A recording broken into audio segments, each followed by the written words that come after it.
UP के बहराइच में 13 अक्टूबर को दिन में 2 बजे से माहौल का तनाव संकेत में मिलने लगा था।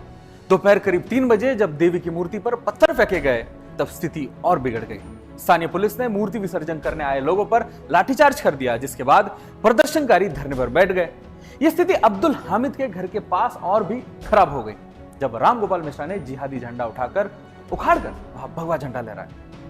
अब्दुल हामिद के घर के दोनों तरफ हिंदुओं के मकान हैं, जिनके दरवाजे तोड़कर जिहादी भीड़ छत पर पहुंची और वही राम गोपाल को घर में बेरहमी से कत्ल कर दिया।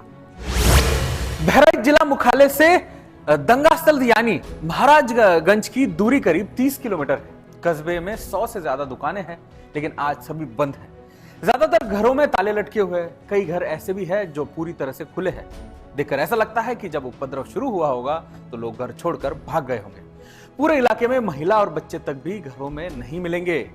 और अब देखिए, ये एक अब्दुल हामिद का वो घर है जिसकी छत पर राम गोपाल मिश्रा की बेरहमी से हत्या कर दी गई थी। भगवा झंडा तो हमें यहां दिख रहा है, लेकिन इस्लामिक झंडा अब यहाँ नहीं। पूरी छत पर टूटे कांच की बोतलें पड़ी हुई है, खून के धब्बे पड़े हुए हैं। ऐसा लगता है कि राम गोपाल पर इन कांच की बोतलों से भी वार किया गया था।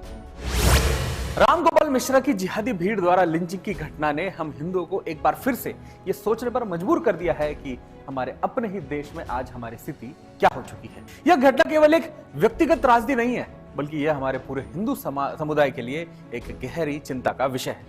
हमें यह समझने की आवश्यकता है कि ऐसे कृत्य वाली कट्टरपंथी घटनाएं केवल तभी है जब हिंदू एकजुट नहीं होता, जब हम अपने बीच एकता और भाईचारे को मजबूर नहीं करते, तब हमें इस प्रकार की हिंसा और नफरत का सामना करना पड़ता है। यह घटना हमारे लिए एक चेतावनी होनी चाहिए कि हमें अब और भी सतर्क रहने की आवश्यकता है। वो लाइन याद रखिए योगी जी की और मोदी जी की कि बटेंगे तो कटेंगे और काटने वाले महफिल सजाएंगे। इसलिए मैं अपने सभी हिंदू भाइयों और बहनों से आग्रह करता हूं कि अब समय आ गया है कि हम एकजुट रहें।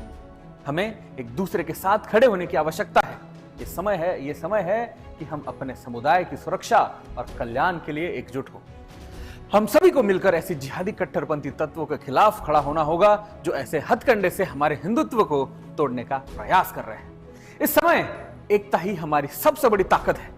हमें सजग और सतर्क रहते हुए अपने हिंदू भाइयों और धर्म की रक्षा करनी होगी।